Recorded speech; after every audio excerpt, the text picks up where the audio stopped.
पल पल में युग युग में हर क्षण में राम, हर तन में हर मन में कण कण में राम। पल पल में युग युग में हर क्षण में राम, हर तन में हर मन में कण कण में राम। आप सबको नमस्ते एक बार फिर से, जय हिंद। और कई सारे दिग्गज आज इस कॉन्क्लेव में हमारे साथ जुड़ रहे हैं। अयोध्या पर्व, रामयुग, महंत राजूदास जी भी हमारे साथ हैं, आपको भी नमस्ते। पर मंच पर जो मेरे साथ हैं, ये उनका त्याग है, बलिदान है, उनके परिजनों का, परिवारजनों का, उनकी राम भक्ति है, जिसको कि कई लोग मानते हैं कि उनकी सेवा की वजह से आज ये सफलता, ये सिद्धि प्राप्त हुई है। चलिए उनसे भी जरा बात करते हैं और जानते हैं कि उनकी मनोव्यथा क्या रही, आज उन्हें कैसा लग रहा है जब रामलला विराजमान हो रहे हैं, पुनः विराजमान हो रहे हैं, क्योंकि हो रहा है हल्ला, बैठ रहे हैं रामलला वहीं श्री अयोध्या धाम में। मोहनलाल खंडेलवाल जी हमारे साथ हैं, मेरे बगल में यहाँ बैठे हैं, तेजनगर कमला नगर आगरा से हैं। और उनके उस तरफ वहाँ पंकज अग्रवाल जी हैं, आपको भी नमस्ते। जसवंत छत्री बालकेश्वर आगरा से हैं, आप शिवशंकर अग्रवाल जी हैं, शिवपुरी बालकेश्वर आगरा से। और मेरे बगल में बैठी हैं पूर्णिमा कोठारी जी, जिनके दो भाई राम जी और शरद जी, दोनों ने अपने प्राणों की आहुति दी थी, क्योंकि जब कार सेवकों पर गोलियां चली थी तब इन दोनों ने अपने प्राणों की आहुति दी थी। पूर्णिमा जी, मैं आप ही से शुरू करना चाहूंगा और आपसे जानना चाहूंगा, आप कितने साल की थी और उस वक्त 30 अक्टूबर 1990 की बात है, अक्टूबर 1990 की बात है, तो उस वक्त कैसा माहौल था? जय श्री राम। मैं उस समय सिर्फ 19 साल की थी, दोनों भाई मुझसे बड़े थे और माहौल तो ऐसा था कि तब से आज तक मैं बोलूंगी कि जय श्री राम का ये जो महामंत्र है, ये मेरे मुंह पर तब से आज तक लगा हुआ है। भाइयों को मैंने रामशिला से लेकर राम ज्योति पूजन तक कार्य करते हुए देखा, और जब आह्वान का वक्त आया उन दोनों को अपना नाम आगे करते हुए भी देखा, दोनों को सबसे आज्ञा लेकर जाते हुए भी देखा, और दोनों को अपना सर्वस्व बलिदान करते हुए भी देखा। जब आपको ये खबर मिली, वहां जो घटना घटी है, कैसे आपको सूचित किया गया? उस वक्त तो जिस तरह से आजकल एक ही इंस्ट्रूमेंट में सब कुछ हो जाता है, वैसा तो नहीं था, तो कैसे आपको पता लगा और क्या आपको लगा उस वक्त? बहुत मुश्किल समय था, क्योंकि मीडिया और नेशनल चैनल यही थे और उन सबको सरकार ने दबा दिया था। जब 30 अक्टूबर की कार सेवा जो सफलतम तरीके से हुई थी और मेरे दोनों भाइयों ने ये, जिसको मैं कहूं कि सबसे पहले ध्वज फहराने का एक गौरव प्राप्त किया था, उन दोनों भाइयों ने अपना कार्य संपूर्ण किया। बहुत प्रसन्न थे, सभी कारसेवक प्रसन्न थे। वैसे में जब झूठ सबके सामने आया तो सब में स्वाभाविक रोष था, क्योंकि उन्होंने राष्ट्र के नाम एक संदेश दिया था, वो 30 अक्टूबर की कार सेवा करके। उस संदेश को राष्ट्र के सामने नहीं आने दिया जा रहा था और झूठ दिखाया जा रहा था कि परिंदा भी पर नहीं मार सकता है, और सच में परिंदे ने पर नहीं मारा। किंतु इस झूठ को संगठन और कारसेवकों के रोष में आगे बढ़ाया गया। संगठन ने निर्णय लिया कि 2 नवंबर को हम फिर से सांकेतिक कार सेवा करेंगे, और उस सांकेतिक कार सेवा में उन्हें न हाथ में झंडी डंडी कुछ भी नहीं था, उन्हें सिर्फ राम धुन करते हुए आगे बढ़ना था, कोई विरोध भी नहीं करना था। शांत भाव से जहां उन्हें रोका जाए वहीं बैठ जाना था, और ऐसा ही सभी कारसेवकों ने किया भी। सब शांत भाव से बैठ गए। ऐसे में उन शांत बैठे हुए निर्दोष कारसेवकों पर सबसे पहले अश्रु गैस के गोले छोड़े गए, फिर लाठियां चलाई गई, और इससे भी मन नहीं भरा तो गोलियां चला दी गई। सभी ने अपने आसपास के घरों में आश्रय लिया, तब भी मन नहीं भरा। पता नहीं 30 तारीख की कौन सी खुन्नस थी उनके मन में कि उनकी विफलता की कहानी जो थी वो कारसेवकों के खून से वो पूरा करना चाह रहे थे, उसे धोना चाह रहे थे। मेरे दोनों भाई भी एक घर में शरण ले चुके थे, पर उन दोनों को उस घर से निकाल के निर्मम तरीके से, और मैं कहूँ तो कानून की खिलाफत करके, उन्हें उस दिन वहां पर गोली मारी गई। उन दोनों का बलिदान हुआ। बलिदान होने के तुरंत बाद ही कलकत्ता ये खबर पहुंचा दी गई थी संगठन के माध्यम से, पर संगठन ये साहस नहीं कर पा रहा था कि इनके घर वालों को कैसे बताया जाए, इनके माता पिता को कैसे बताया जाए। किसी तरीके से पिताजी को खोज के संगठन के जितने बड़े अधिकारी थे उन्होंने बताया। मुझे नहीं पता पिताजी ने कैसे उस घटना को, उस बात को झेला। अब प्रश्न उठा कि घर पर माँ है, माँ के सामने ये बात कैसे जाए, माँ को कौन बताएगा ये बात। किसी का साहस नहीं हो रहा था। रात के लगभग 8 बजे कुछ लोग आए। उन्होंने शायद टो लेने आए थे कि इन्हें क्या पता है, नहीं पता है, पर चूंकि टीवी सारे दिन से झूठ दिखा रहा था तो हमने टीवी भी बंद करके रख दिया था कि कुछ तो दिखाएगा नहीं, क्या फायदा है इसमें देखने का। और उस समय और कोई साधन भी नहीं था।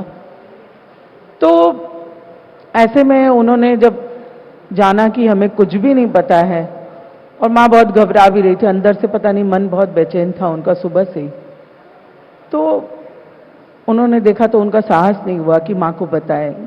वो बिना बताए निकल गए। उसके बाद पिताजी आए।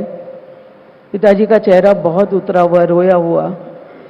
माँ ने देखते ही फिर पूछा कि क्या बात है, आपका चेहरा इतना रोया हुआ सब क्यों लग रहा है। तो पिताजी ने बोला कि नहीं ऐसे मैं बहुत थक गया हूँ। चूंकि एक बात है कि मेरा विवाह भी सामने ही था 13 दिसंबर को, तो एक लगता है ना कि एक बाप के मन में बच्चे को लेकर बहुत जी भावना रहती है, तो कहीं शायद उसकी वजह से भी इनके मन में थोड़ी सी तकलीफ हो। उनके चेहरे की तकलीफ जो थी वो शायद वो अपने अंदर जो जज्ब कर रहे थे उसको वो कैसे कर रहे थे ये मुझे नहीं पता है, पर उन्होंने माँ के सामने फिर कुछ नहीं बोला, वो भी बैठ गए। इसके कुछ देर बाद जब थोड़ा समय और बीता तो काफी लोग धड़धड़ाते हुए घर में घुस गए। उन सब के आने से मैं तो, चूंकि मुझे वैसे माहौल की कभी आदत नहीं थी, तो मैं तो कुछ समझ नहीं पाई कि अचानक से इतने लोग घर पर क्यों घुस गए। पर माँ जो सुबह से ही बेचैन थी, उनके मन की जो आवाज थी ना, वो बोल रही थी कि कुछ अनहोनी है। वो उन सबको देखते ही एकदम से घबरा गई। बोली, तुम लोग इतने जन यहाँ पर किस लिए, क्या बात है, बताओ मुझे सच क्या बात है।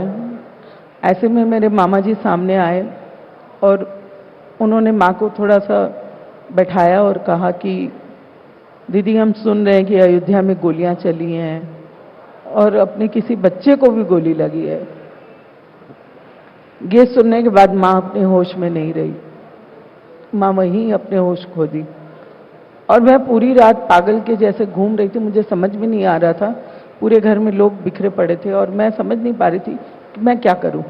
मुझे तो ये लग रहा था कि मेरे भाई दोनों घायल हुए हैं, कोई मेरा भाई घायल हुआ है और मुझे मेरी जरूरत है, मुझे उसके पास जाना है, मुझे उसकी सेवा करनी है, उसकी देखभाल करनी है।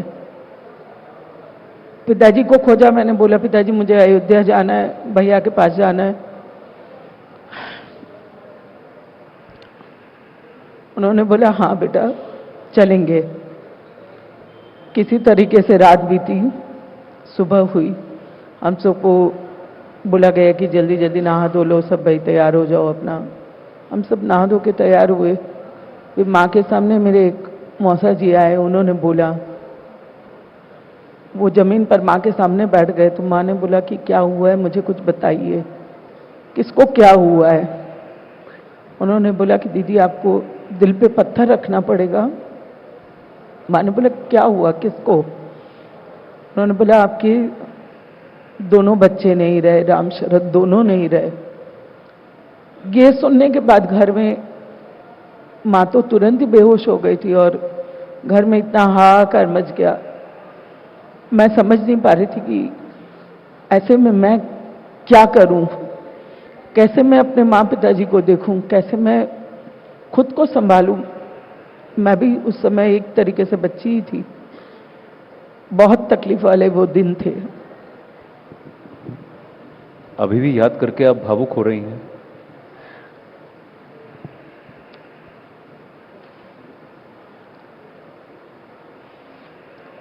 ये 33 साल का दर्द है, जाता नहीं। अभी उसे महसूस करती हैं आप? उस वक्त कोई था आपके साथ, आपको सहारा देने के लिए? 13 दिसंबर को आपकी शादी है, घर पे शादी तो मैंने कैंसिल करवा दी थी और सहारा तो सभी लोग बने। आपको मैं कहूं तो बड़े लोगों की बात कहूं तो अशोक सिंघल जी, उमा भारती जी, आचार्य धर्मेंद्र जी, साध्वी ऋतम्बरा जी और सारे बड़े लोग थे जो हमारे साथ उस समय थे। उसके अलावा मैं ये कहूं कि जो वहाँ के लोकल संघ के अधिकारी समझिए, चाहे भैया और के साथ के खेले हुए संघ के स्वयंसेवक समझिए, उन सब ने पूरा संभाला हमें। आज बहने दीजिए, आज इन्हें रोकिए मत, आज इसको बहने दीजिए। आज इतने सालों बाद 22 जनवरी की जब तिथि आ रही है, रामलला विराजमान हो रहे हैं, तब आपको कुछ लगता है कि जो अक्टूबर 1990 में आपके भाई करने निकले थे, कहीं उसका साक्षात्कार हो रहा है? बिल्कुल। आज आपके सामने दुख के आंसू तो है ही, किंतु मैं अंदर से बहुत ज्यादा खुश हूं और शायद कहीं ये दुख और सुख के मिले हुए ही आंसू है, क्योंकि 33 वर्ष की लंबी प्रतीक्षा के बाद आज भाइयों का बलिदान सार्थक हो रहा है और उन्हें देश भर से नहीं, मैं तो कहूंगी कि पूरे विदेशों से भी उन्हें जो सम्मान मिल रहा है, मैं सच कहूं तो कहीं ना कहीं अंतर्मन से मैं ईश्वर की बहुत आभारी हूं।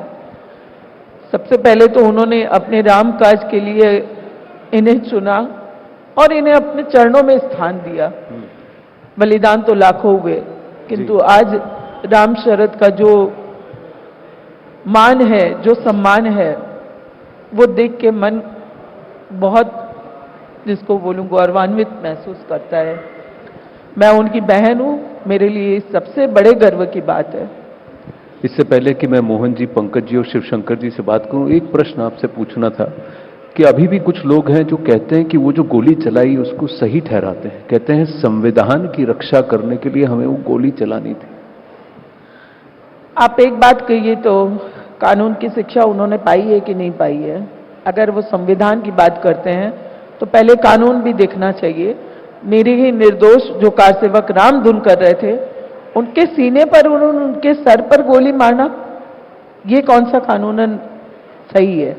ये संविधान की बात करते हैं। संविधान अगर वो मानते भी हैं तो फिर कारसेवकों पर, और वो भी राम धुन करते हुए लोगों पर गोली चलाने की बात कहां से आती है?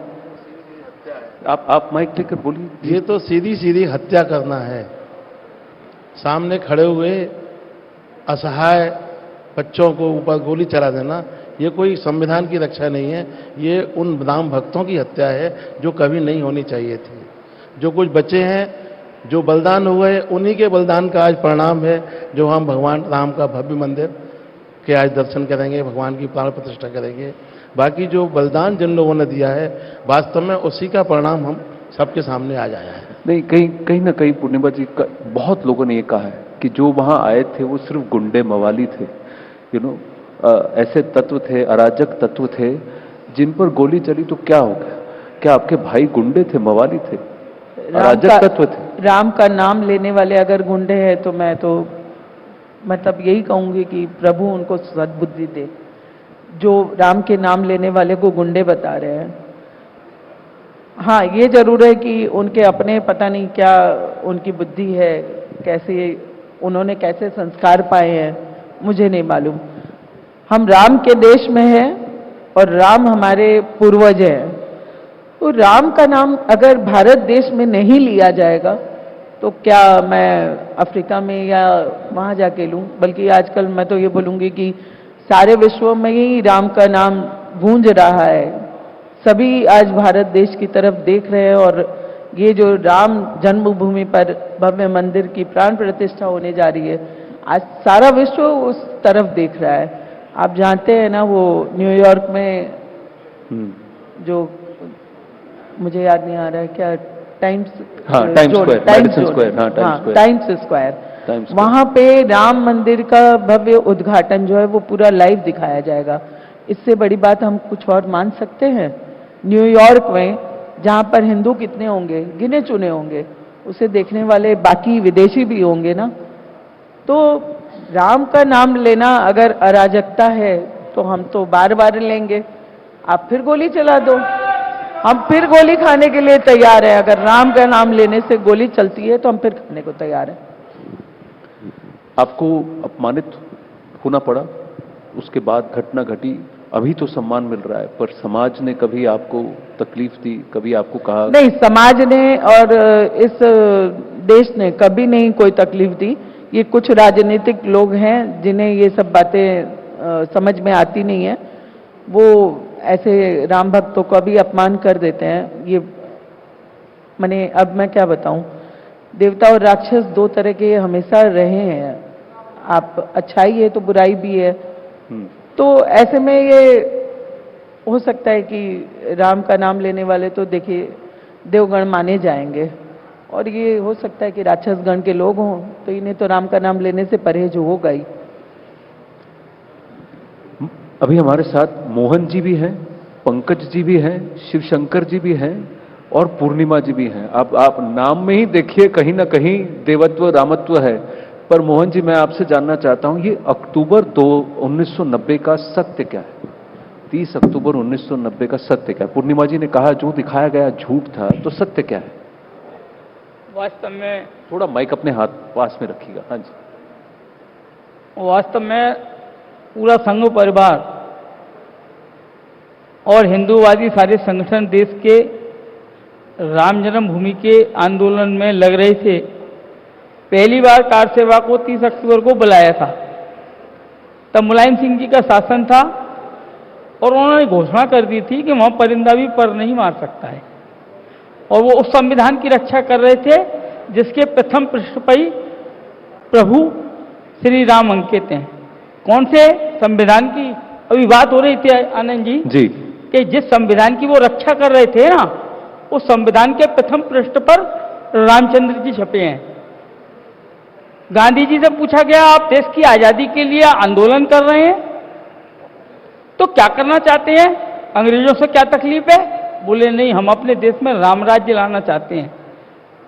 और मेरी बहन, वो भी स्वयंसेवक थे, शरद और राम। हम स्वयंसेवकों की कुछ मिट्टी अलग ही बन जाती है, बलिदानों से कतराते नहीं, घबराते नहीं। बंधुओं, राम और शरद की बहन के आंखों के आंसू और न जाने कितनी बहनों के आंखों के आंसू ने हमें ये आनंद का क्षण दिखाया है। मैं उस मोर्चे पर था जिस मोर्चे पर ये आज कोठारी बंधुओं की बहन बैठी है, मेरी बहन भी बैठी हो सकती थी, क्योंकि प्रत्यक्ष में 30 अक्टूबर को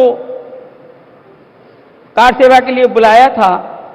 हमें 29 अक्टूबर को गुप्तार घाट पर गिरफ्तार कर लिया। 20 दिन तक, 10 दिन तक पैदल पैदल गांव-गांव की यात्रा की। पूरा का पूरा पूर्वी उत्तर प्रदेश मानो राम का भक्त हो गया था। कोई राजनीतिक दल नहीं हुआ करता था, कोई जाति नहीं हुआ करती थी। गांव तिवारियों का भी आया, गांव अवर्ण जाति के भी आए, मगर सब में एक ही नारा था, जय श्री राम। और किसी के घर का कुंडी खटखटा दो, माताजी प्यास लग रही है, पानी पीना है, तो वो कभी उन्होंने खाली पानी नहीं दिया। जैसे चबेना उनके घर में पहले से उपलब्ध था। 29 तारीख को गुप्तार घाट पर गिरफ्तार करने के बाद हमें खपराडीह एक अस्थायी कॉलेज, अनंत इंटर कॉलेज में ले गए। आज से 34 साल पुरानी बात है, तब मेरी उम्र 23 साल थी, आज मेरी उम्र 56 साल है। तो कुछ त्रुटि भूल चूक हो सकती है, मगर खपराडीह में हम जेल तोड़कर भाग गए और 1 नवंबर को पुनः अयोध्या पहुंच गए। 2 नवंबर को पुनः आह्वान हुआ कि कार सेवा के लिए पुनः जाना है और तीनों तरफ से आधे आधे स्वयंसेवकों की टुकड़ी और गई। एक चौराहे पर, मैं छोटा था, वाहिनी में सबसे छोटा था, तो वो चौराहे का नाम तो मुझे नहीं मालूम, मगर वहां पहुंचते ही हमें आदेश था कि जैसे ही पुलिस रोके आप रामधुन बैठ के गाना शुरू कर देना। मगर हमने तो रामधुन शुरू कर दी थी, हमारे हाथ में तो डंडी भी नहीं थी। आंसू गैस का गोला इधर आया, आंखें बंद हो गई, पुलिस ने लाठी चलाना शुरू कर दिया। थोड़ी देर में मालूम पड़ी गोली चल गई। एक कार सेवक को गोली लग गई, दूसरा भाई उसे बचाने आया, उसके सिर में गोली मार दी। मुझे बाद में मालूम पड़ा कि ये दोनों सगे भाई हैं। आज उनकी बहन के दर्शन कर कर मैं अपने आप को धन्य महसूस कर रहा हूं। वास्तव में मेरी बहन शरद और राम वो तुम्हारे भाई थे, हम भी आपके भाई ही हैं। आप धैर्य धारण करें, निश्चित रूप से उनके बलिदान का परिणाम मैं भगवान श्री राम के मंदिर की प्राण प्रतिष्ठा का जो स्वरूप दिख रहा है उससे प्राप्त हो गया। पंकज जी, मैं जल्दी से आपसे भी जानना चाहूंगा कि आपको क्या अभी महसूस हो रहा है? आनंद ही आनंद है। आनंद ही आनंद है। थोड़ा सा जो माइक पास में रख के बोलिए। पास में रखिए, ऑन है। हेलो, हाँ जी बोलिए। उस समय की करी मेहनत का आज फल मिल रहा है। खुशी का कोई ठिकाना ही नहीं है। और दिवाली मनाएंगे उस दिन, दीपक सब करेंगे। जो उस वक्त श्रम किया, जो सेवा की, आज उसका आनंद खुशी मनाएंगे। उसका आनंद खुशी मनाएंगे भरपूर। आप सबको बहुत बहुत धन्यवाद, आभार। पूर्णिमा जी, बड़े वर्षों से आप इसका इंतजार कर रही हैं, अयोध्या में रहेंगी 22 तारीख को। अंतिम प्रश्न। ये मेरे जीवन की सबसे बड़ी खुशी का पल आया है, मुझे तो वहां रहना ही है। और मैं ये देख रही हूं कि प्रभु की असीम अनुकंपा सिर्फ अयोध्या जी पर नहीं, पूरे भारत भू पर बरस रही है। और मैं सच कहूं तो अंतर्मन मन से बहुत ज्यादा खुश हूं। देखिए, शुरुआत थोड़ा सा भावुक होकर आंसुओं के साथ किया, अंत भक्ति भाव से करते हैं। शिवशंकर जी, एक गीत आप गाना चाहते हैं, उसी से फिर समाप्त करेंगे जी। देखिए, इस आंदोलन को कार सेवकों ने, हम लोगों ने जितना जिंदा किया, ऐसे ही साथ में भक्त मंडली के संतों ने अपने भजनों के माध्यम से उसमें ताकत दी। कन्हैया मित्तल जी जैसे गायकों ने सुंदर सुंदर भजनों का गा करके हमको प्रोत्साहन दिया। चंद्रवरदाई ये कवि हुए थे जिन्होंने 4 बांस 24 गज अंजुल अष्ट प्रमाण जी, ता ऊपर सुल्तान है मत चूके चौहान जी करके उस दुष्ट की हत्या की थी, अपना बदला पूरा किया था। ऐसे ही हम लोगों के समय में हम लोग गीत गाते थे, अब जाग उठे हैं हम, कुछ करके दिखा देंगे। अब जाग उठे हैं हम, कुछ करके दिखा देंगे। श्री राम के चरणों में आकाश झुका देंगे। अब जाग उठे हैं हम, कुछ करके दिखा देंगे।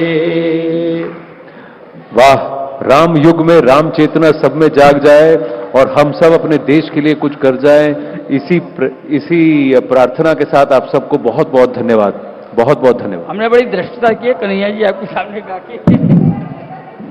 बने रहें क्योंकि न्यूज 18 आपको सम्मानित करना चाहता है और उसके लिए मैं इनवाइट करना चाहूंगी अमन चोपड़ा जी को, सीनियर एडिटर न्यूज 18, मंच पर आएं और हमारे सभी मेहमानों का धन्यवाद करें, उन्हें सम्मानित करें।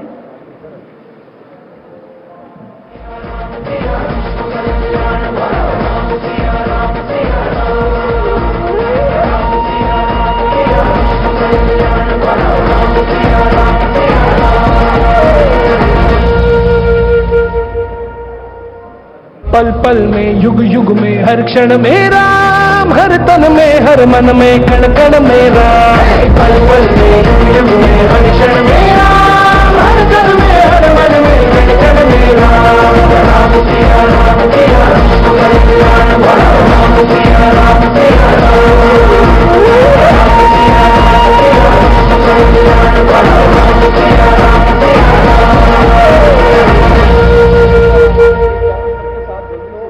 पल पल में युग युग में हर क्षण में राम, हर तन में हर मन में कण कण में राम, पल पल में युग युग में हर क्षण में राम।